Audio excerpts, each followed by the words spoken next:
the commissioner district in which you serve. Okay, so let's go ahead and start with, can we start with staff, please? Sure. My name is Guilherme, Senior Land Use Planner for the county. And I'm Mindy Brooks, Director of Community Development. Katie Johnson, the clerk for Planning Commission. Lori Spogan, District 1. Roger Moore, at large. Jeff Scoodley, Winlock, District 2. Jason Alves, District 1. Bob Russell, District 2.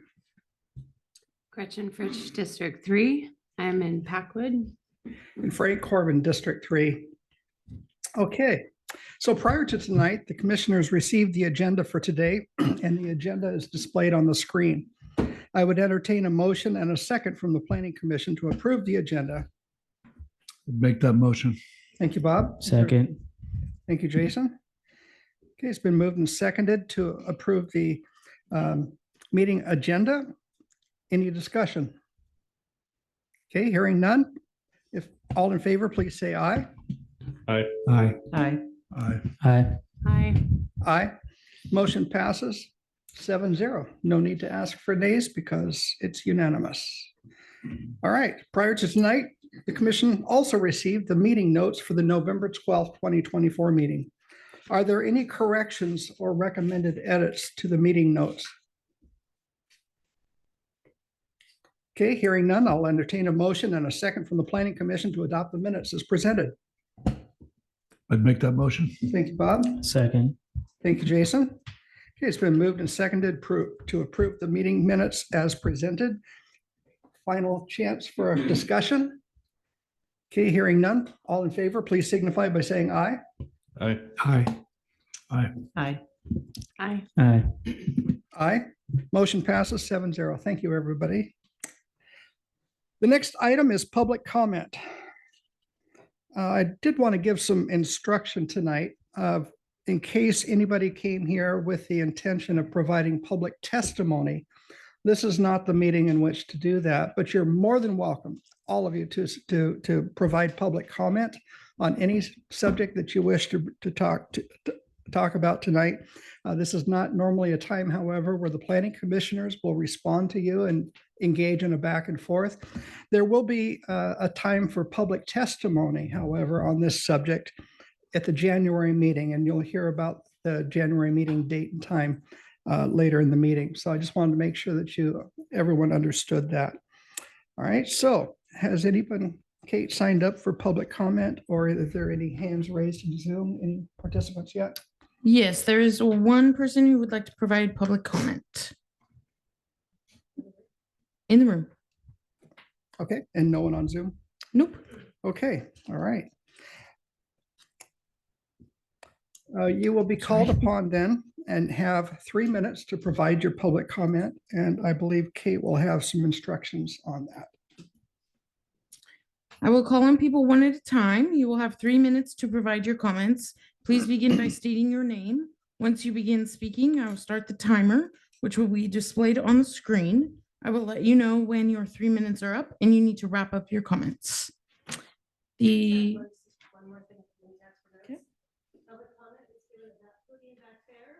And you need to push the button with the little person on it so that the microphone lights up red before you start talking. Okay, we only have one on the list. Ronald Braun.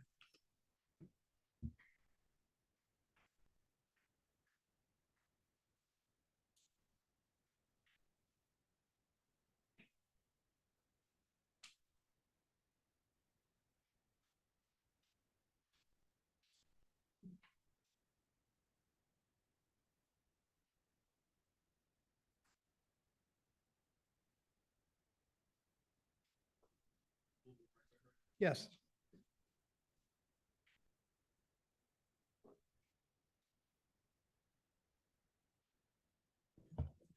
Planning Commission members, this is the first time I have appeared before you, and I hope that you can hear me out fully.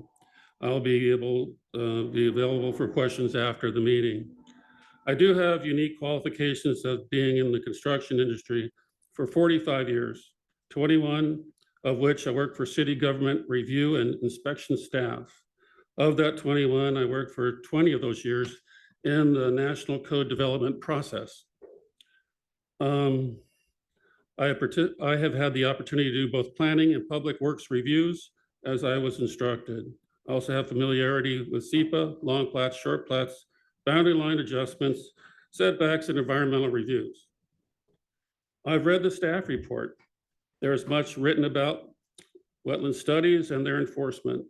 The Department of Ecology has been the fervent driver of much of these regulations over and above the EPA's. That being said, DOE is called many times by government to put under a microscope any given applicant or designer. The receivers of the DOE site visits perceive this as punishment. Wetland studies are fact-based on-ground surveys. These surveys are documented for later submission.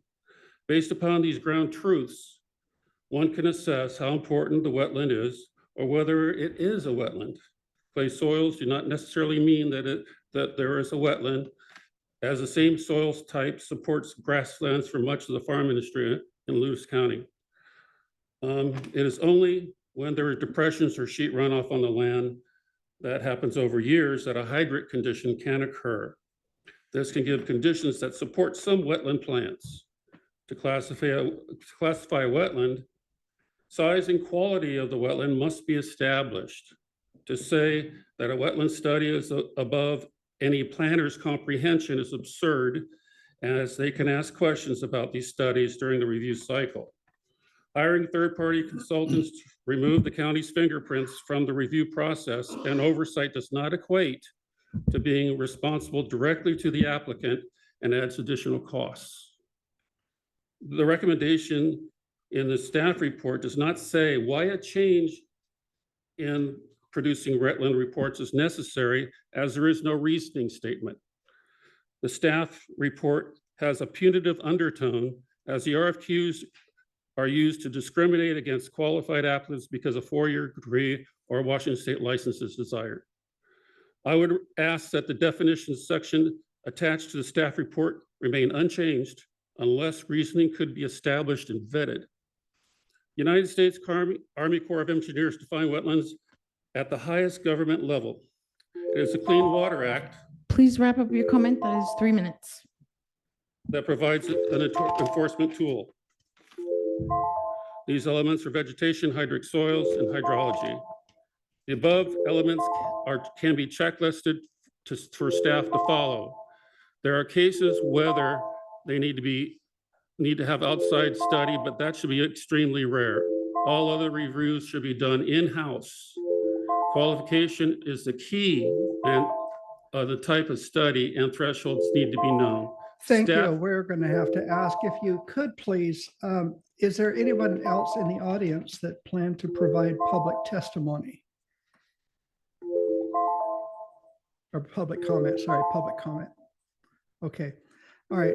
I'll give you one more minute, sir, but I'll need you to I'm almost done. wrap it up. Okay, thank you. Almost done.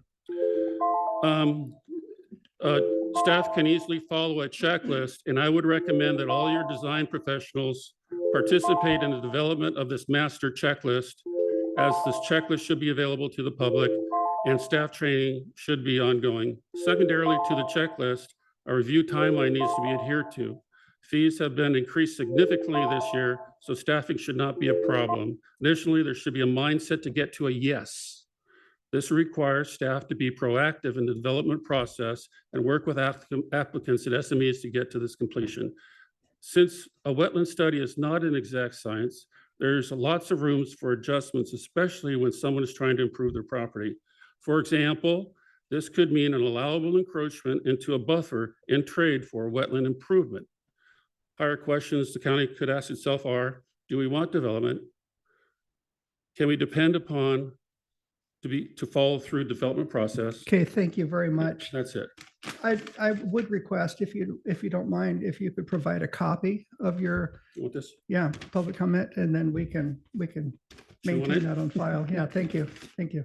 And keep in mind too, that it sounds like a good amount of what you were talking about would be suitable for public testimony later at our next meeting. So I want to encourage you, please, please come back and provide that during the appropriate You're time. going through a process where you're going to adopt some code language. Right, right. So you have to kind of get it. Yeah, and this information, I think, will go, will help staff a lot. So, thank you. Mindy, did you have anything else that you wanted to add to what I was saying? No, I think you said it right. This is public comments always welcome, but in order for it to be provided with testimony with the topic, it needs to come in during the open public record, which starts at date of notice and closes on the public hearing. So we can certainly hold on to the comments, but anyone who wants it to be officially with testimony, officially with the topic, with the hearing, needs to provide it during the open comment period. Okay. Okay. Thank you, sir. Appreciate it.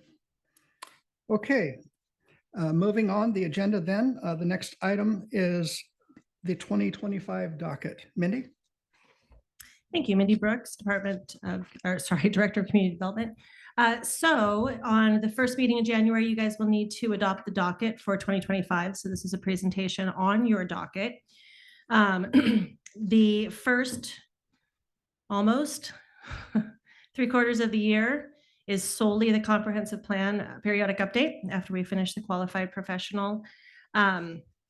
You will have, I'll just say, it is a monumental body of work that we will be giving to you. Huge amount of reading, unfortunately, but a lot of work. And so you'll have multiple workshops and public hearings going forward for the next few months on all of that work, all the way through July. And then it all goes through Board of County Commissioners for completion in September. The one I really want to call out here is April 8th, which is a public hearing on the Packwood Urban Growth Area. That meeting will be held in Packwood. So as we've done in the past for Packwood hearings, we will host that out in Packwood. And I would ask that you carpool, but not more than 3 people, because you create a quorum. So carpooling is great, but don't put more than 3 people in the car. And we do reimburse for mileage. So if the person driving wants to get the form from us so you can get reimbursed for mileage, we'll do that. Because it is a travel meeting at dinner, we are allowed to purchase dinner for you out there. So if you want to come early, we'll grab some dinner, probably from Nachos or Cruisers or something. So are there any other questions about the docket? Again, we'll adopt it in January. Okay, that's it for that one. Thank you, Mindy. Okay, the second item on tonight's agenda is the qualified professional definition. The purpose of a work session is for staff to present information about the topic to the planning commissioners and for the commissioners to ask questions. I'll turn it back over to Mindy. Yes, thank you again. So you received staff report with attached proposed code amendments on December 22nd.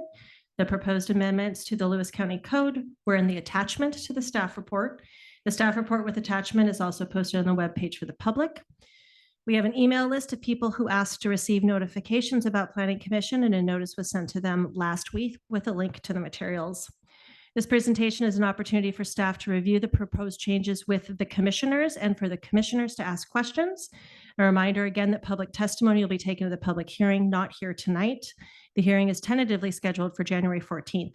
I also just want to quickly note, I will be at the OMB meeting next week. A lot of people here are part of Olympia Master Builders. So if they have additional questions, they can grab me there. Next slide. So quick agenda, I'm going to cover background on this material and then the staff recommendations followed by next steps. Next slide, please. Planning Commission, I'm sorry, let's just start like big view. We're stepping way back.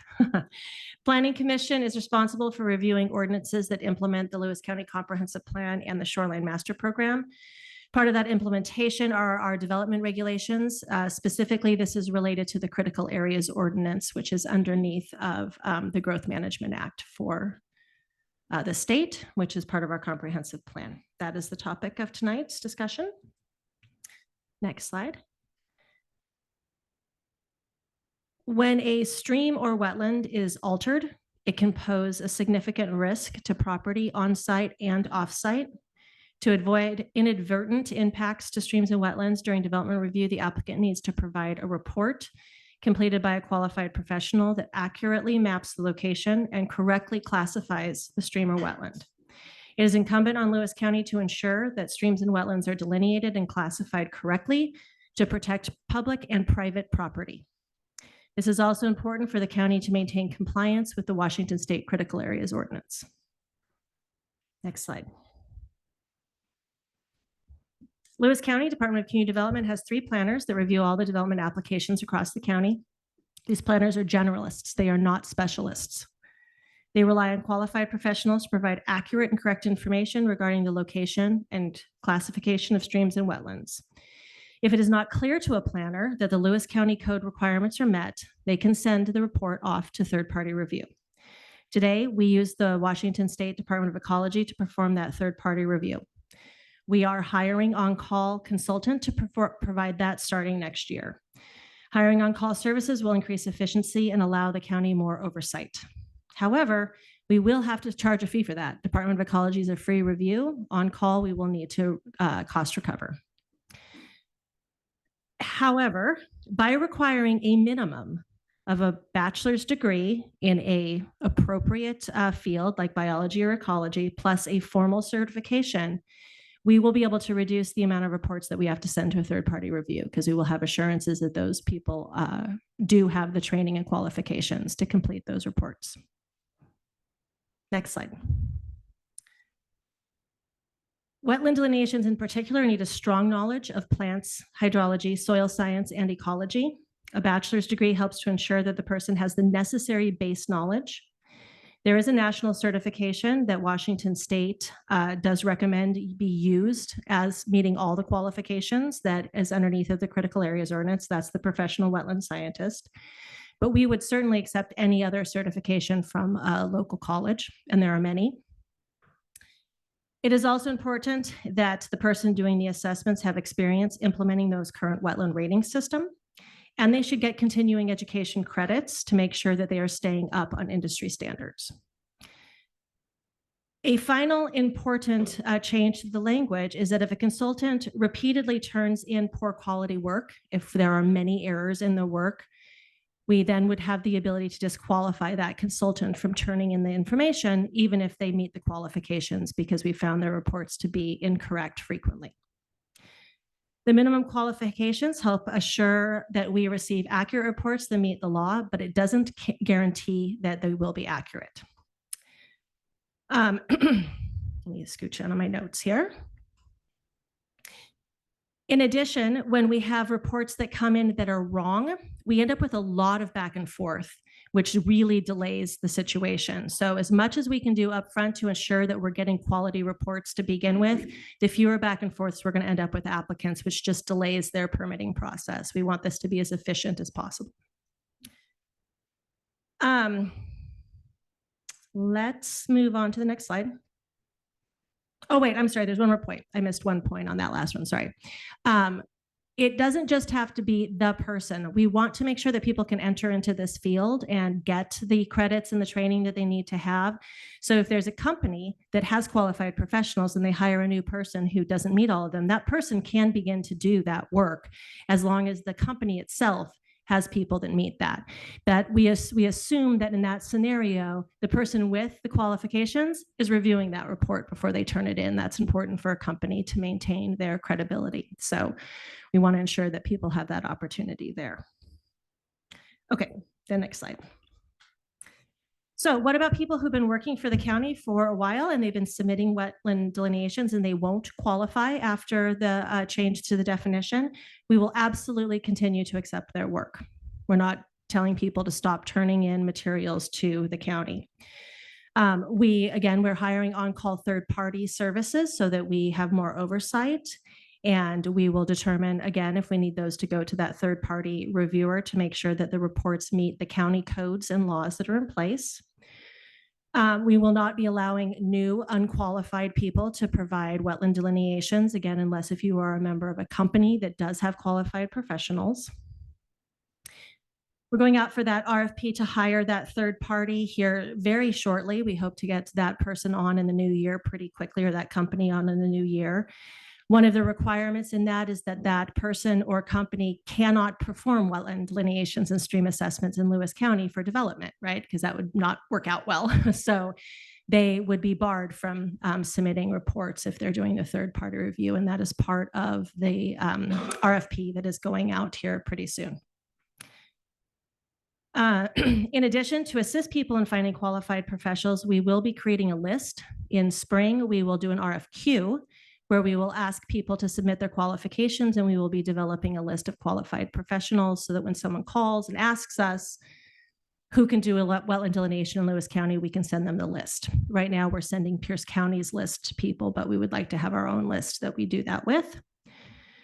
Applicants will not be required to hire from that list. They can hire anybody they want, but again, if they are unqualified, we won't accept it unless if they are somebody who's turned in reports to us prior to January of this year.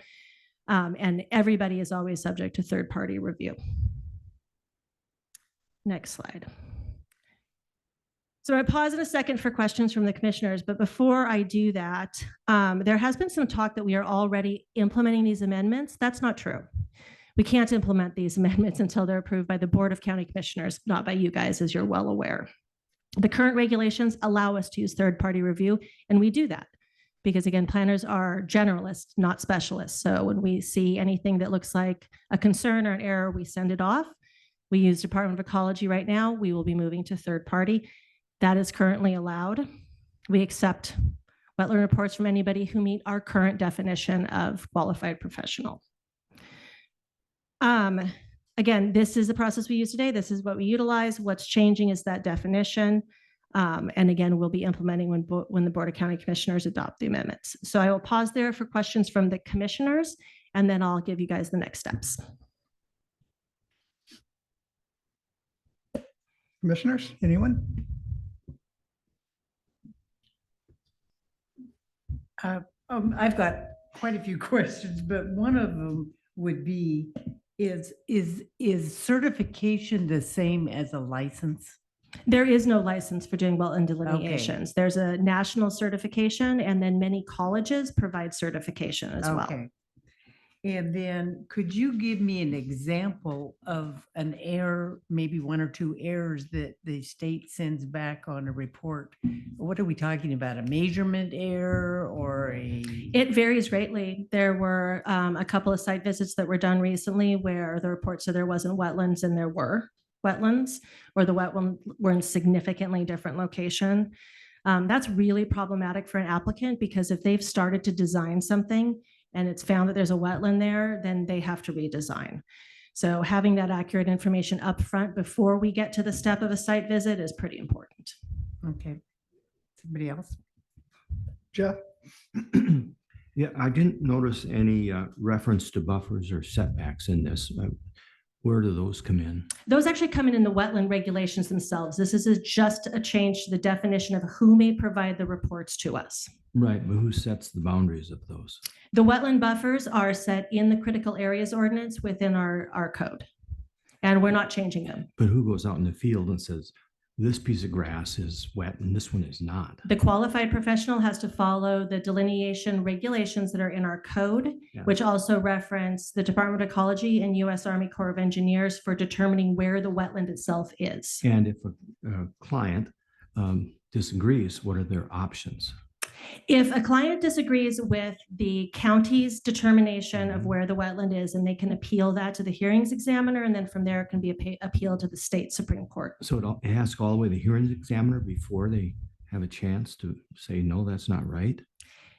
They have to follow, as the gentleman said, it's a checklist of this is the information that exists and this is where the wetland is. They dig pits. It's a very scientific approach. There shouldn't be a question, right, of whether or not there's a wetland there or not. It should be pretty straightforward. So if somebody's really disagreeing when a third-party qualified professional says a wetland is there, then we need to take it to the next step. And the next step per our code is hearing examiner, and following that, it's the court. So just for my clarification, can a client hire their own expert and disagree with something. They are hiring their old expert. They're hiring a qualified professional, which is what the change of the definition is for, Right, to right, provide right, us right. with a wetland report. That's what they're doing to begin with. Right, but the qualified person has to come off from our list. No, the qualified person has to meet our definition of qualified professional. To help people find those, we will be creating a list of already vetted professionals. Yeah. Any other commissioners? Jason, go ahead. So I'm curious about what I mean. I've heard a lot of people have brought this up to me. So the requirement for a bachelor's degree, what is that something that I mean, how married are we to that? I think it's pretty important. Many other jurisdictions require it. It gives a base level. You can't get the national certification without a bachelor's degree, and you can't get a certification from one of the other universities without the 4-year degree. It's pretty important for making sure that we have a base level of knowledge coming into those. Yeah, my concern with that is that I've seen a number of different industries use that over the years, kind of in a similar situation. I'm not saying it's exactly the same, but this is just my concern, is that I've seen a number of industries go, well, all of a sudden, we think everybody needs to have a college degree, which I'm not at all convinced that college degrees are, the end of all knowledge. And has not gone well in a lot of industries that I've seen firsthand. It has driven costs up without improving effectiveness. And so I'm wondering what. So my question back to the group, anybody in the group, would be, what other certifications exist that we can rely upon that someone can get that says, I am a certified wetland scientist who meets this minimum qualifications? Sure. Because the ones that I did research on all require a 4-year degree. So, yeah, I guess that's part of my concern about this whole thing, is that I just don't. I'm not a big believer in that being the only way to be qualified. So you're telling me that there is not another way for somebody to prove that they are qualified? Because we run into, just for my own, just to get this off my chest, we get people in our industry constantly that have degrees that don't know how anything works. And so this is, just coming from a builder, and I do have some college, and it did not make me more effective. So let me just jump in. We run into this constantly, it's not about the degree. It's right. Not about, we need some other form of certification. And I would absolutely welcome anybody recommending to me what certifications are out there that say this person is a qualified scientist. They meet some qualifications that I can rely upon that doesn't require a 4-year degree. We would absolutely consider that. And I know we're super early in this, is there a way to word it that way so that we're not locked into exclusively the 4-year degree being, it just seems like one of those barriers to entry that if it's not that, then the code needs to say, if you don't have a 4-year degree, then you have to have all of these other things to make up for it. Sure. And I need someone to tell me what the other what things are those other things. So if we can come up, and that's good. I mean, that's exactly kind of what I'm looking for. I mean, I'm not saying that having a 4-year degree should disqualify or that they're less than, but I also, on the other hand, don't think that just because you have a 4-year degree, actually, in fact, I know this to be true, and everybody here does as well, that's not the end of it. And so I don't, like I said, I've seen this go really awry and disqualify people who actually are very good at the job that they do, because they, you throw this thing out there and you have a short time frame, people can't get a 4-year degree in a month, right? So it takes a lot of people who do work potentially and puts them out of work. And I know you address that with people who have been doing work in the county will be able to continue. So I like that. I just want to make sure that we're not creating arbitrary barriers that have no other end around, no other way to be able to prove that you know how to do the work other than paying a ton of money to go to some college. Which, yeah, anyways, I'm not going to get onto that, but it just seems like there's a lot of other ways to be able to prove that. And I just want to make sure we make room for there to be that avenue.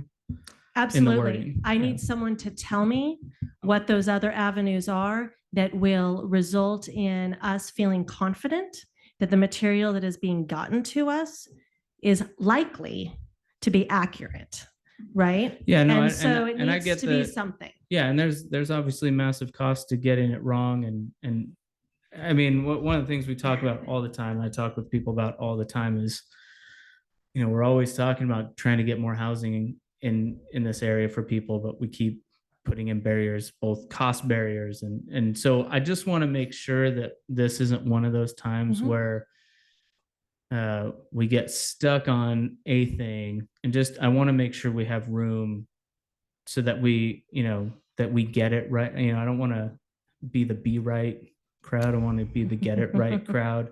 And I just want to make sure we have an avenue to be able to get it right, even in a circumstance where maybe they don't have all the degrees or whatever, that there's other pathways to make sure that people who are actually good at the thing. And I really do like that you have something set up where people who are not good at the thing will just, they'll get booted. I mean, it should be performance based. I mean, that's really where we want this to end up. And so that's my big concern with the degree aspect of it, is I don't want it to prevent people from entry, because there's a lot of people who aren't good at school, but they are good at doing stuff. And so I just want to make sure that there's some avenue for people who are good at that job to be able or have that skill set or can be really good at it to still be able to pursue it. Maybe don't have the financial means or whatever to get the degrees.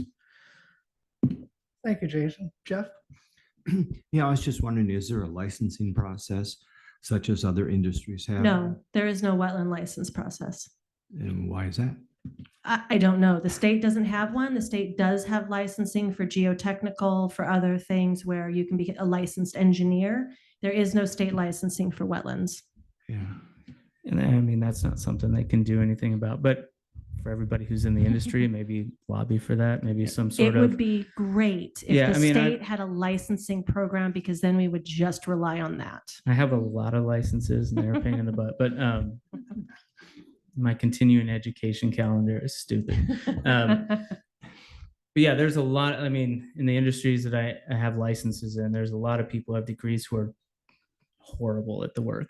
And then there's a lot of people who don't have the degrees, but were able to obtain the license because the cost barrier to get a license is far lower than the cost to go get a degree from university. So like I said, I just want to make sure that we have, even though we can't do anything about creating a licensing process for the state, and that's something for the people who are in that field. If you have a lobby group or something, that's where but I think that would probably be the best case scenario for everybody involved, is for there to be some sort of a licensure. I agree process. so much, because And you'll so, notice yeah. the other definitions just say certified geologist, right? It's like you just get a license. It would be wonderful if the state had that. In absence of that, we have to make sure we're getting accurate and good information. So I would just invite anybody in the industry, if you have other certifications that exist that don't require a 4-year degree, but do offer that assurances, that would be great comments to provide to us, so we can include that in the definition itself.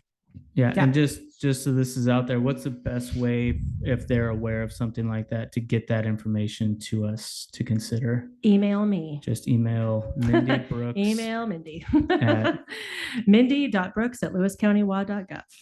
Thank you. Mindy, I have a couple of questions for you. So the degrees that you are putting into the definition that a person would have to have, are they specified as to what kind of degrees? In other words, a basket weaver certainly wouldn't qualify, but I mean, they would have to have a certain a certain science degree of some sort. Yeah, we said biology, soil ecology, hydrology, or some similar degree.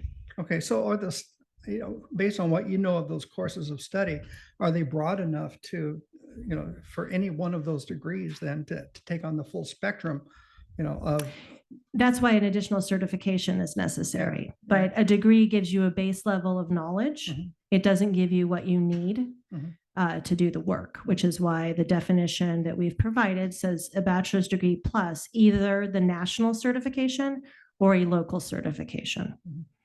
And again, if there are certifications out there that we should add to the list that don't require a four-year degree, happy to do that. But we just need the assurances that that certification is, a formal certification that provides the kind of knowledge that we're looking for. I would agree with Jason that just because a person has a four-year degree doesn't necessarily qualify them. My wife's been a nurse for over 40 years. And when she first got into the nursing field, she started off as a CNA. And then when she finally became a nurse, it was after completion of an associate's degree. Now, I would much rather have a nurse with 40 years experience and an associate's degree than to have a bachelor's degree educated person right out of school with maybe 1 year, up to 10 years experience. I would much rather have the experienced nurse working on me. So I would like to see us keep this front and center, that we do go after additional certifications, and there's got to be some out there. And are all certifications good nationwide, or are they regional specific? I would think that, that the Pacific Northwest has a whole different, set of criteria They do. and requirements than they would back in the Midwest. Yep, absolutely. So, then, do we need to specify, be more specific as to the certifications, that qualify? Right. And we listed out the ones that we already know we would accept, which are all Washington specific certifications. Okay. Yep. Okay. Yep. Any other commissioners have any questions? I agree with Jason, because I was actually going to bring it up a little bit later, because I've worked with a specialist that doesn't have he's been in the business for a while, but doesn't have a 4-year degree, and he's highly competent. So I agree with you. I understand that it's a way to know if somebody's, but in a 4-year biology degree, you're also getting English, whatever all. Yeah. So the certification program is a wetland certification from an accredited program, which implies that they're learning wetland work. So. And accredited by who? Who is this? Well, so she we lists list 3 there, examples, but- right? So if there are other, like I said, if there are other examples out there that we should list in here that we would definitely feel are the right things, we can absolutely list those in here. We just need them to be provided. The reason I was asking that question was, if there's some person way up here that's approving these certifications, then they would be a great resource, I would think, to find other sources of certified workers. Yep. Like I said, we just need somebody to give us what those certifications should be, and we can take a look at them and then decide how to amend the codes. Okay. Yeah. Okay. Roger. Yeah. So I've been anxiously waiting Bob to chime in, because I know you got something to say. I'm sure you do. So I'm not going to beat the dead horse of the degree and stuff. I'm sure we're all pretty well on board with that. One of the concerns that I have is, so if we allow the people that are currently doing it that don't meet these new qualifications, they'll still be allowed to continue giving reports, but they're not going to be included on this new list, if I'm correct. So we'll have a list of people that have all of these qualifications, but the people that don't have the qualifications that are currently doing it won't be on the list that we'll hand out to the public. And so these small businesses, community members, constituents will slowly be losing business and essentially kind of pushed out of the program, which is then going to reduce the number of people that can provide these reports, which is going to drive costs So up. let me just quickly comment. I believe that what we are aware of, there are 2 people who typically provide reports to us that would no longer be qualified based on the current definition. That's all. And do you know how many total we have that regularly submit? I'd have to do a count of that. The Pierce County list, which we send to people right now, has 50 plus entities. There are many people that do this work in this area. And the reason why we wrote that provision in there is for the 2 people who would become disqualified, because we do not want them to feel like they can't do work here in the county. So it's not a long list of people who would no longer meet the qualifications based on this definition that would then not be, that typically do give us reports. Then we would still expect to see reports from them. Okay.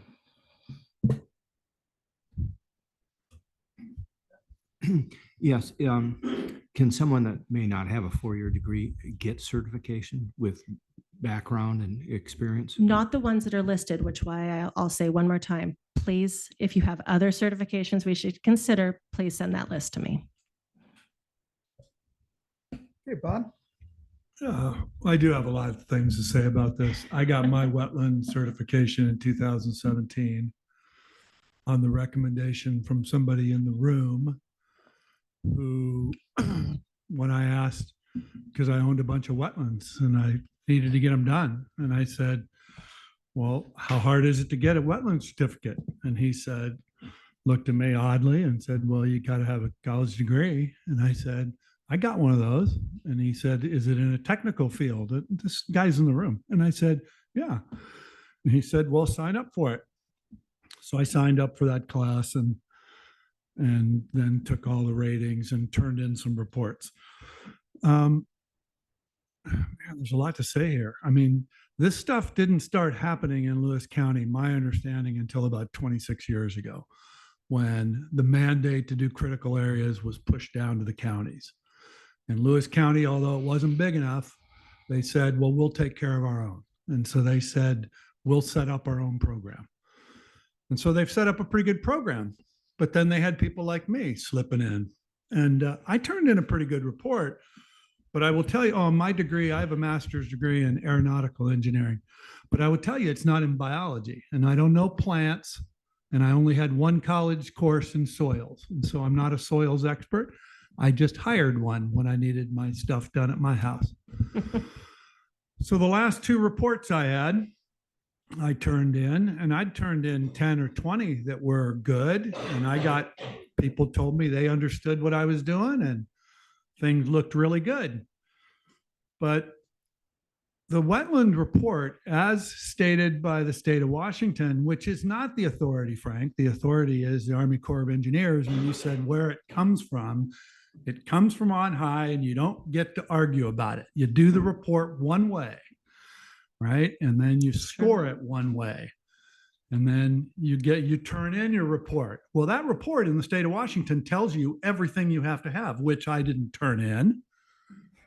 I didn't buy the software to go and write the emerging wetland. I don't even really know that shit very well, right? But I didn't turn that into my report. So I had to hire a friend of ours, many of yours, to do that section of the report for me so I could get out of hock. I had 2 reports that were hung up in ecology for businessmen that were very serious about getting their stuff done. So, part of me said, I fought that. It hurt my ego. I mean, it hurt my ego. I'm not used to people telling me you ain't smart enough. That ain't good enough. Do it again. Where do you go from here? I know people are hurting. It's not easy. That report's not easy, but is it where Lewis County needs to go? I would contend yes, driving around. I might be different than other people. I like the way they wrote it. They wrote the code to take care of our friends that are still here doing it. they're going to have to figure out those forms, on the report. I just talked to somebody we all know who didn't get a report sent, or he got a report kicked back, and he said the same thing. Man, since when, right? But yeah, I feel for everybody that's in that business. I want to say one more thing. We minimize this like it's not science, and it's science. And that's why it needs scientists, just like the guy that did my engineer, that built my ADU and did my road has to have a stamp. And I was turning stuff in, and Preston was getting in a jam, and he was having to come out there and look at stuff. And I just think it's probably the right time to make sure we turn in the reports that will make it through at the next level. Excuse me for talking so much. That's good. Well, what is somewhere it says, that if they keep getting it kicked back, they would be disqualified? If we find frequent errors, if people send reports to us that are frequently wrong, then we would be able to disqualify So them. what is frequent? What are we thinking here? What are We need to calling? leave that up to the discretion of the director. We can't put a number on that Okay. because it's not only like, well, there's a few small errors, but if they are egregious, it may take Okay. less frequency And then for the what's egregious errors. process of disqualification? Like, is it It's just a letter from the director to them that they've been disqualified. and then is there some way to rectify? You like- appeal it to the hearings examiner. Okay, but I mean, can you go and get the education that maybe you're lacking, or? Absolutely. If so- you, so, like- absolutely. Okay, Mhm. and then the Department of Ecology, isn't this their job? No, this is not their job. Okay. As Bob was saying, the rules actually come from the feds. We don't have access to the feds to use them as third party. Department of Ecology does have qualified professionals, which is why we use them as third party right now. We are trying to get out of that scenario, which means we hire our own third party to do it. But that is then not free. So Are we going to just charge one fee, or is it going to be an hourly rate? it'll be an or something? hourly rate. Mm, I see. And so we don't want to do that. We want to have assurances that the reports that are coming into us meet the scientific needs we have so that we can take a look at them. And so great, stamp them and move them on. So whatever we can get into this definition to give us the assurances that that's what we're going to get to begin with. And then from there, we can go through the process of, well, some of these reports aren't meeting muster, so they go off to third party, but we really want to reduce the use of third party as much as possible. So will none of our reports go to the DOE? That's the goal, is to Oh. get out of using DOE entirely So and to use our third an party. applicant can't request that it goes to the DOE It's- to expedite something. It won't expedite anything. It'll be Oh, faster to use third Okay. party. Well, The I'm Department of thinking if Ecology- you're using this consultant for too many things. No, you No, don't think- no, this okay. will be much more efficient than Okay. using DOE. Department of Ecology, this is a service that they provide that local jurisdictions can opt into using because it's free and because no small jurisdiction has wetland scientists on staff. So we need third party. And so the Department of Ecology provides this service.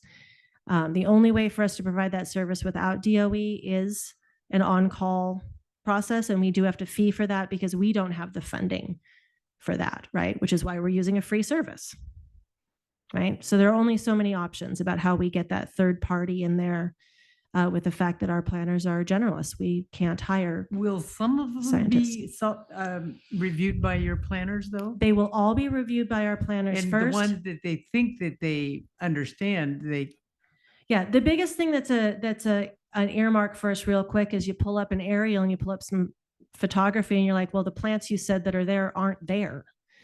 It's wrong. We can see something that's wrong about it to begin with. Or my gosh, the hillshade shows that there is a depression there and you're showing that there's no depression there. And so any red flag that comes up like that for us, we kick that over to third party so that the third party can then weigh in. They often need to do a site visit. This isn't something you can just decide based on aerial photography. You need boots on the ground. Again, it's very scientific. So we use ecology to do boots on the ground right now, again, because we're not wetland scientists. We will be using a third party to do that coming up. and everybody will be using the same checklist and the same classification. So there should be no reason why. The errors that we are seeing right now are errors that I don't know why we're seeing them. Right? Because the people are getting out on the ground and going, that's clearly a wetland. And then we're having the people who submit reports go, oh, oops, I missed it. We need that to end. I appreciate the proactive nature in which you've done this Yeah. work. And that's one thing that I really look forward to making sure that we always do. And we try to head off problems at the beginning before they become a problem. Yep. So great job. Let's look at next steps really quick. So this doesn't have a time frame associated with this. It's pushing us to move fast. However, we do have a lot of comprehensive plan stuff coming to you guys. So I don't want to pull this out too far because it will really make it hard for you guys to get through all those materials. We can go to one more workshop, or if we feel that we can get enough information between now and January 14th, I can simply present to you guys a revised draft at that meeting for you to review as part of the public hearing. Like you get it your typical 10 days ahead. So if we feel like we can get enough information from outside parties to make the correct amendments and get them forward to you, then I would still recommend we move to the January 14th for that hearing and not bog down the beginning of your docket. Okay, I'll poll the commissioners then to see what you guys think. Do you want another workshop or shall we go to public hearing? I like Mindy's idea. Yeah, I think we can, any questions we can ask and get them answered there and with some modification. Okay, I have heads nodding from all of them. So Okay, we'll- then the public record will open 15 days before that. There'll be a notice that goes out. Everybody who's on the mailing list will get that notice. But everyone is invited to provide me comments or suggestions ahead of that. Testimony is when you're officially commenting on the document itself, but you're welcome to provide me any comments ahead of that. And then there'll be the official testimony, including oral testimony at the January 14th meeting. Mindy, do you start, when you announce the public hearing, is that when when people can do written testimony then? Yes. And so could you try to get those written testimony to us earlier? We ask for written testimony to be submitted by 4 p.m. the day before the hearing, so we can package it up and mail it to you by 5, so that you Oh. have that testimony to read before you come to the meeting. So we can't get it as it comes in? We certainly could provide it as it comes in. We're still going to package it all up and give you one package at the end as well, to make sure everybody gets and receives everything. Usually my experience is we get pretty much every piece of testimony at 4 p.m. the day before the hearing, and nobody gets me testimony ahead of time. And so we package it up and send it over. So that's why I was kind of hesitant. I was like, I suppose we could do that. I just don't get testimony early from Yeah. people. But we certainly could, if we do miraculously get testimony early. What would be the administrative burden though to do it as it comes in? That's not a big deal. Okay. Yeah. The only reason I like that idea, Frank, is because then you get somebody that's made a comment, Mhm. and then sometimes it kind of sparks, something like, Yeah. oh, I hadn't thought about that. So then we can ask Mindy Mhm. a question that could get solved before we get to the hearing, because Mhm. then you don't have to. Yeah, I liked your idea Yeah. too. I just, didn't want to, create an administrative burden on the staff. So. We don't expect hundreds of pieces of testimony. It should not be a big deal. Like I said, my hesitancy was just simply me trying to remember when we've received comments early enough that that would be worthwhile. So. Okay. All right. I have a question, Frank, for Yes. Mindy. When staff, in the old days, when somebody came in, wanted to buy a piece of property, build a house, and they called up the maps, whether it was Brianna or anybody, they would see hydric soils and say, it's got hydric soils, you need to hire a wetland professional. Right. Is that still the trigger? Yep. Yep. We still pull up Okay. the maps, and that's what triggers hiring a qualified professional to provide the reports. Is it, only once did I ever go out to a place on one of those that I said there wasn't anything on it. It was hydric, but it was sloped down and there were no plants. Do you accept?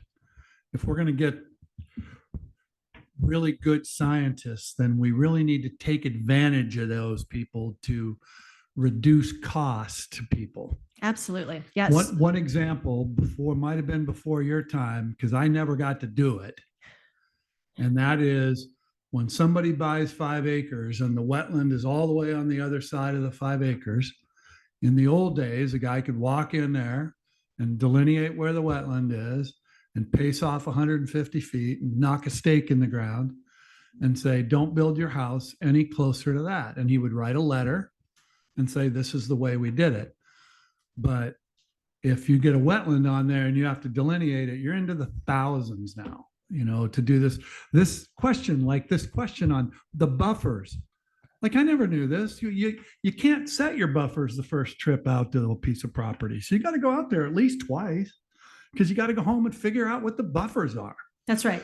And, you know, if people have issues with the laws, then you need to take that up with the state. These are the critical areas ordinances based on best available science, which we were updating again. You guys will get a lot of information about that coming forward as part of periodic update.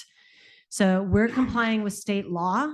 And Lewis County, I can tell you, Lewis County, our Board of County Commissioners, they have advised us, comply with the law and nothing else. So the only thing I will challenge to what you're saying is, I don't think it says if there are wetlands on there on a piece of property, you must do a full-blown wetland report. I think it says something like you must protect that nobody gets in those wetlands. But I don't think it says that you have to make somebody do a $3,000 report. Right. So I'm going to come to you. We're going to figure this out. Oh, no, absolutely. And that 150-foot stake it needs isn't to the come back. RCWs that say that. What says that is the best available science. So Right. what we are required to do is every time we do these updates is to pull all the best available science together, and we are required to comply with that.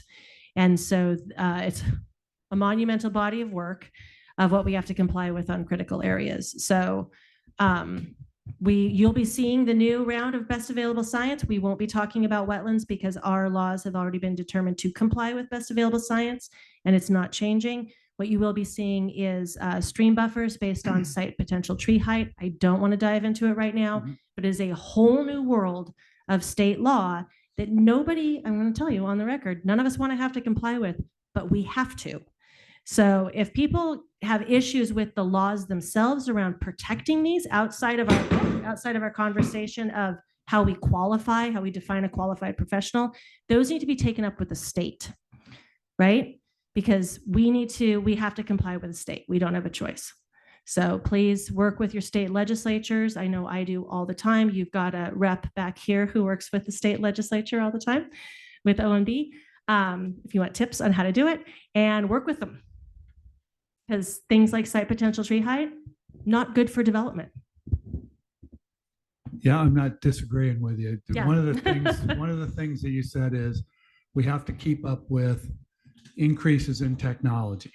So when I bought my property, you didn't have the GIS capabilities you have now.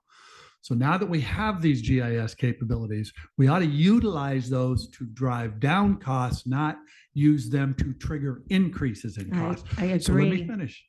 So that 150-foot stake thing, we're going to come back to that, because that doesn't say if there's wetlands on there that you have to do a $3,000 report. So you keep saying come back to change state law. I'm saying that might not be state law. We need to look at that. So if we have GIS and we're going to upgrade the people, I mean their knowledge, not the people, but the knowledge level of the reports, then we need to figure out a way to do less of them. Okay. So we will make sure and hit that when we bring the best available science back to you guys. And I don't have the docket here, but you guys can look at the docket that we sent you as to when that comes back. So I will make sure that we hit that particular topic when we bring that back to you. Jeff? Yeah, thanks, Frank. How often are the maps updated? For example, my property, land outside of Winlock, and there's a stream shown going right down the middle of my horse pasture, which doesn't exist. And yet, when I was in there once upon a time talking, it was a big argument, because I was looking about what else can I do with my property. And, that's not there. Well, you have to show it's not there. I mean, how do you prove a negative? We rely entirely on state and federal mapping of critical areas. We don't have the resources to map our own critical areas within Lewis County, so we rely on those data pieces. And then we are allowed to update those based on any report that comes in that meets our qualifications. How often are they updated, as far as asking? We'd have to talk to the state about when they're going to update the stream data next. Oh, okay. Yeah.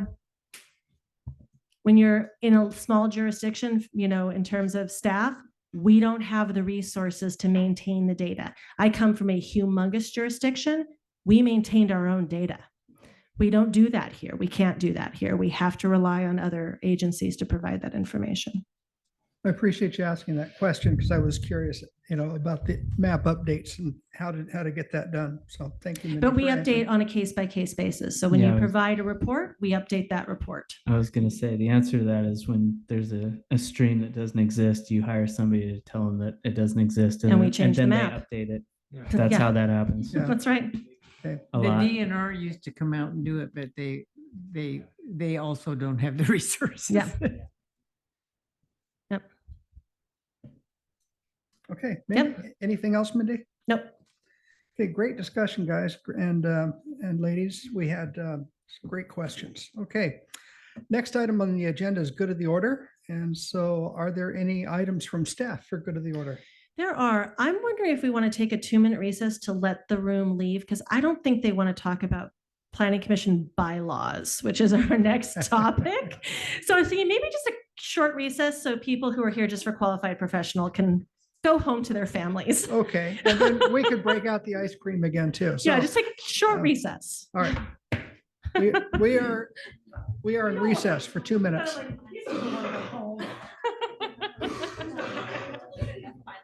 Nobody wants to.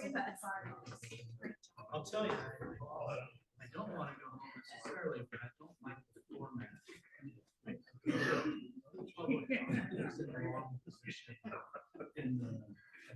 Yeah, I understand that, but but because of the way that, The bottom line is feedback from the public is dependent upon. We will pause for another minute.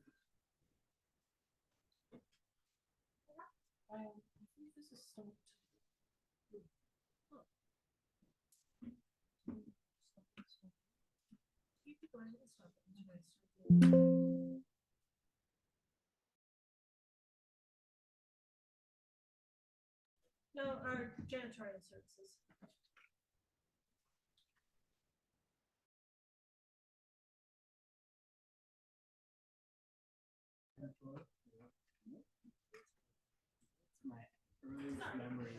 Okay. Test the volume. Testing, 1, 2, 3. Okay.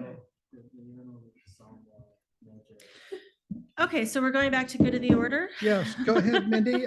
Weren't you going to talk about the bylaws? I am going to talk about the Okay. bylaws. So the bylaws, you guys don't vote on the bylaws or do anything with them. The Board of County Commissioners are the ones who vote on and approve the bylaws. However, as a courtesy, I think you should take a look at them because they do govern you. And we're making a few amendments this time. There's quite a few just scriveners. There's some stuff to bring things up to date. They hadn't been updated in a long time. So there were some things that just needed to be changed, like, you know, we do draft minutes, but we don't do them as formal as they were before. The order of the agenda was completely different than how we actually do things. We don't do old business and new business. So that's all changed in there. Let's see here. What else changes? Wanted to add some clarifications about people providing comments, that it's about equal time and that we typically do 3 minutes, just so that's in the bylaws themselves. Mindy, this yeah. evening, that gentleman ran out of time. I know in the past we've let other people in the room donate their time. Is that public hearing specific, not public comment? Yeah, it's public hearing specific. I think the way that Commissioner Corbin handled it is probably the best way to handle it, that there was no one else Right. coming up, so there's no reason to let him not finish. And when we are doing formal testimony, then we do need to stop people at 3 minutes, but other people can donate. Other people that are signed up. That are signed up may donate their time. Got it. Yeah. Thanks. I wanted to ask about that because I heard at the last county commissioner meeting that I went to that they changed that. And that they no longer allow people to donate their time. If that is not a hard and fast rule, that they do or do not, would we be able to have input into, our recommendation for our purposes, to put into the bylaws? Yeah, we, that is not a hard and fast rule. I don't even think it's in the bylaws because it doesn't need to be in the Okay. bylaws. So it's a Robert's Rules of Order kind of a thing. Yeah, it's Robert's Rules of Yeah. Order. It's kind of like the fact that you guys can decide at the beginning of a meeting that you're going to stop at a certain time, and anybody who hasn't testified will have to come back at a continued hearing. It doesn't need to be in the bylaws. You just have the right to do that. So if you wanted to change your current process of allowing people to donate time, that's fine. We could change that to nope, you get your 3 minutes and you're cut off. That's really within your discretion, and that's just, parliamentary procedure.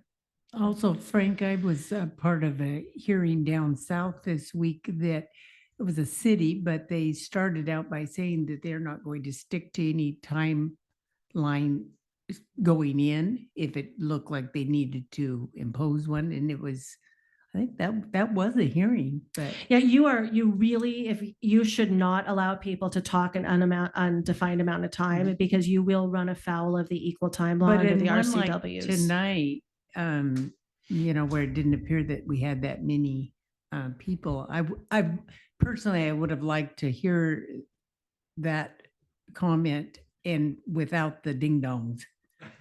Do we have the possibility of turning those off if we're going to let them go? That was just a technical error No, because no, we I haven't used it know. before. Typically, we don't. Right. We will make sure we don't have. I the mean, I volume totally on. understand those, but in the future, when we just got one or two people like that, I would prefer to hear them and stop the. Yeah, during comment, it's different if there aren't a lot Right. of other people. If you want to grant them the ability to finish their comments, that's perfectly fine. During testimony, we really cannot do that. We will run afoul of the RCWs and end up potentially in legal trouble. Yeah, that probably wouldn't be fair if one person gets 3 or more and then we'd have to give everyone else But more. in here, we can we maybe have more flexibility. Yeah. Well, and that's why I gave him the extra minute and actually went over the minute, but I could see he just kept reading and reading and reading. So I just felt like, at some point, to keep the meeting going, I asked for it to be submitted in writing so we can read it. So, yeah, I agree. I try to be as generous as I can. Yep. So, okay. The other change that we put in here, this is 10.4, and this one is an actual change, is we say that no current commission member or former commission member may knowingly discuss in a public forum a quasi-judicial matter that is currently being heard by the Planning Commission or the Board of County Commissioners through close of the appeal period once the matter has been decided. Quasi-judicial items, as you know, are very different than legislative. Most of the stuff you guys do is legislative. This is legislative.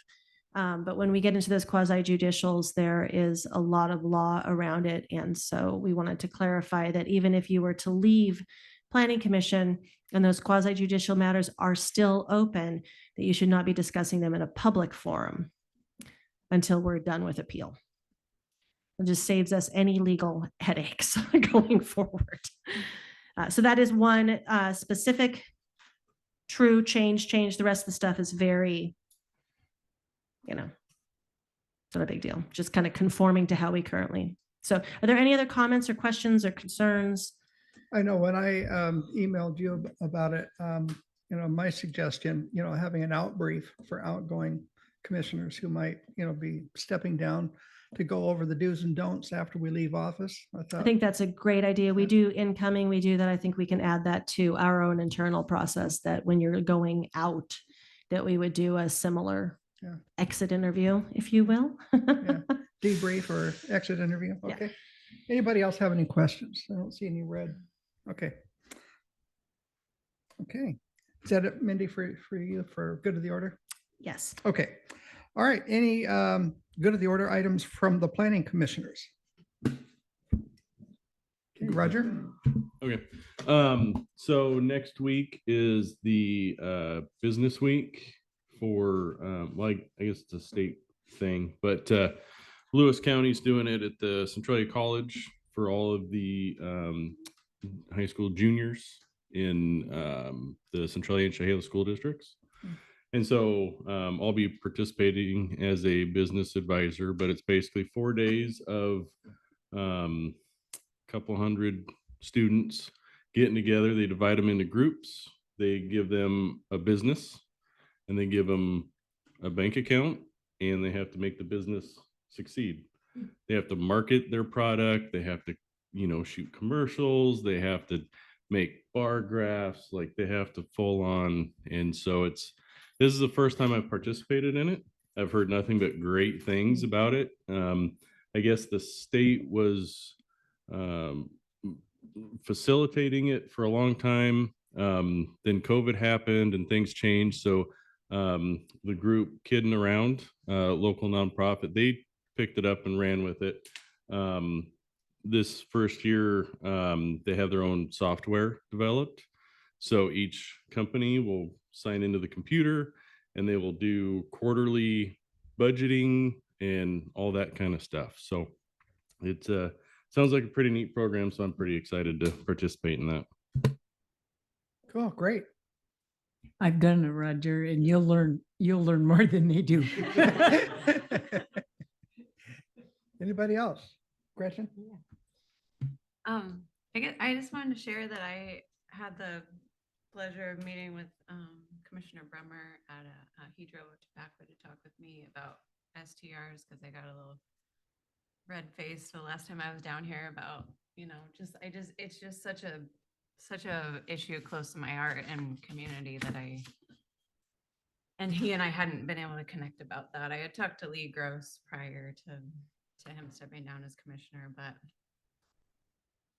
that didn't go very far. So so Scott gave me his time and spent an hour and a half with me in the coffee shop, and I thought that I was going to have to spend the whole meeting talking to him about what an issue it is for Packwood, and he was just nodding his head and agreeing with me the whole time. So I get the sense and I get the hope that he does recognize it as some kind of imbalance in our community, and it sounds like he's willing to. He said the words to me that, Mindy, you've said to me before, like there's just no political will, and I looked at him and I said, you are the political. That is you. So if you are willing to talk about it and take some steps to like try to swing us back to some kind of balance, then that's a good thing. And I think I don't know, I feel really excited and hopeful that like we can at least start talking about it. Like it doesn't seem like there's any resistance. I don't know. It seems like what we were talking about, there shouldn't be much resistance. It's like environmental stuff. It's like community viability stuff. It's something that I think many, many people will be able to agree on. And I don't think it should upset too many people just to have to comply with some common sense, good neighborly agreement to operate your business in Packwood. Probably isn't 2 weeks go by that I don't send her something on a short-term rental in another community, whether it's Astoria, Cannon Beach.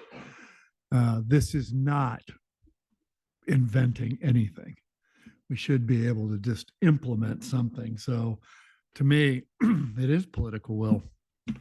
I was just sitting here thinking, God, the people that vote out there probably aren't the ones you're catching your grief from.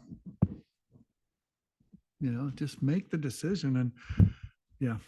I mean, 78% of the homes in Packwood are owned by people that don't live in Packwood. Their addresses on the parcels are out of county. Yeah.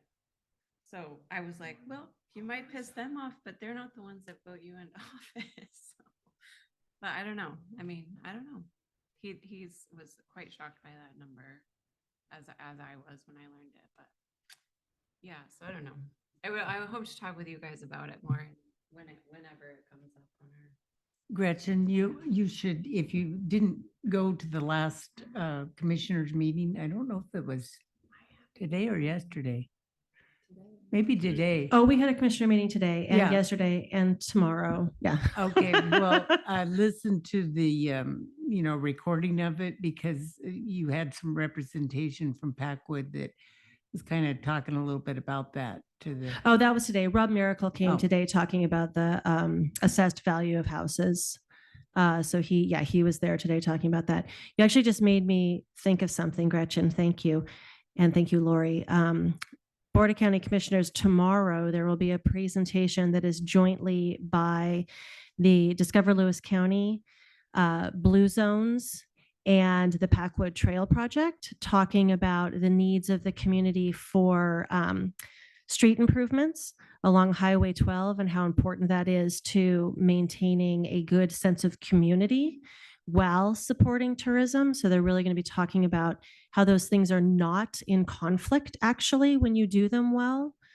So there'll be a presentation tomorrow at Board of County Commissioners, and it will be during directors, meaning it will be recorded. So you'll be able to watch it after the fact. I've been hearing from citizens about impact fees, and that's another issue of political will, if you will, and difficult sometimes to convince the appropriate persons that impact fees are important and need to be done because people are hurting. Our property taxes are, constantly going up. They're going through the roof. And, when a company comes in, I know it's a balance between do we want to attract them, but, we've got to get them to pay their fair share, right? When it affects our infrastructure. And we've had those conversations here on the commission before. And I think that's something we need to kind of keep in the back of our minds, that when we move forward on policy that we think about, recommending and encouraging user fees, when we lobby our commissioners, that, we keep putting in a plug for user fees, impact fees. Sorry, I've got my 911 tax hat on still. Yeah, so those conversations will not come before you, just so you Right, guys are aware. right. You guys aren't going to have conversations about impact fees. But the Board of County Commissioners will be having conversations. And in fact, they'll be having a conversation tomorrow at directors about transportation impact fees. So if you are interested, okay. please listen in. Because that conversation will be happening and it will continue to go on. So I really encourage you to engage with the Board of County Commissioners on that topic if you want to. Yeah, it's not a conflict with your work here because you'll never see the impact fee component of it other than the capital facilities will identify what things are considered improvements and therefore are eligible for impact fees, but you guys won't be voting on impact fees. Other items, Bob? Well, I've just been kicking around today. I don't write wetland reports anymore, but I didn't know if I should probably recuse myself on the whole voting thing for this thing because of No. people. I see you nodding. No. Nodding. Okay. No, it's you don't currently work in it. Even if you did, it wouldn't necessarily mean you have to recuse yourself from a legislative Well, item. my problem was I was sitting here thinking, well, I don't want to recuse myself because I know more about that than any of them do. Why would I at least want to talk about it. So I didn't know about the vote, but that's fine. Yeah, if you have any concerns and you'd like to chat with one of our PAs really quick, we can do a one-on-one, which is a confidential discussion with them if you want to just make sure you feel comfortable. But I would say I don't see a reason why you don't have anything to stand to lose or gain monetarily by this. I was changing gears. Thank you. Can I have the floor for a minute? It was the fees. Really interesting because I got a call too this week or last week about septic fees. And I paid, I think, just like last month, $600. And somebody told me, next year that's going to be $1,400 or $1,400 more just for the fee to That's not to get the inspection. I mean, there's a lot goes on with the fees, but the reason I got on that is fees are going up and costs are going up, as he says. I'm on his speech. So here I'm in the middle of this ADU, and I, honest to God, can't figure out how anybody that thinks they can live outside of a city in a rural area, unless you better make 100 grand a year, because the bills are just, it's so expensive. So we live in this rural area and we have this dream that means everybody ought to be able to live wherever they want. And it means that we shouldn't charge them very much to do their critical areas, wetland study. Well, I'm not saying that. I'm saying I want that study done. So I just think what I'm saying is maybe we're going to be more like other countries and people won't be sprawled out all over everywhere. Of course, but I live in Washington and not Missouri. So that's, I know but it's so expensive. The infrastructure to live out in rural, I don't know how you do it. Well, a lot of people live in homes that shouldn't be habitable, for one. And I'm like part of a housing nonprofit that's trying to like help those people like improve. I mean, Lewis County PUD has some pretty cool programs that help you with insulating your house and stuff. But I'll tell you that there's so many let people live in really awful conditions. Some, not all, but like, yeah, I don't know. I know I've mentioned this before, but when we pass, going out further than the local city, out into the UGAs and such like that, we really need to be a little bit more thoughtful at that point, because Winlock is a perfect example of people really struggling because of the growth, and they can't maintain the water, sewer, electrical, et cetera, and it's too much. And most of those folks haven't started with a big bankroll.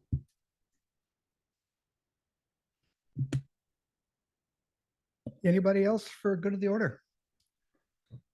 Okay, next item on the agenda then is calendar. Excuse me. The Planning Commission meeting on December 24th is canceled. Happy holidays. The next Planning Commission meeting will be on January 14th, and the agenda items will be a public hearing on the definition of a qualified professional and a workshop on the comprehensive plan. I also believe that that's the meeting for election of officers. It is, yep. So we'll do election of officers, adoption of the docket, the hearing on the qualified professionals, and we will start having serious conversations about comp plan. That's a very big docket, or very, very big night. I cannot stress to you how much information I'm going to be throwing at you. I need you to read it ahead of time. Roger, thank you for sending me comments early before this meeting. So I was actually able to update my presentation to respond to Roger. That's just wonderful. If you can get to the materials before the meeting and get me comments or questions before the meeting, it really helps me. So I cannot stress how much I'm sorry the information is that's going to be coming forward to you. It's a lot of reading, but please dive into it. Reach out to me with questions. That first meeting is going to be a doozy. They don't get easier from there. Sorry. Okay, well, are there any commissioners that will not be present at the January 14th meeting? Okay, we should have a full house, Mindy.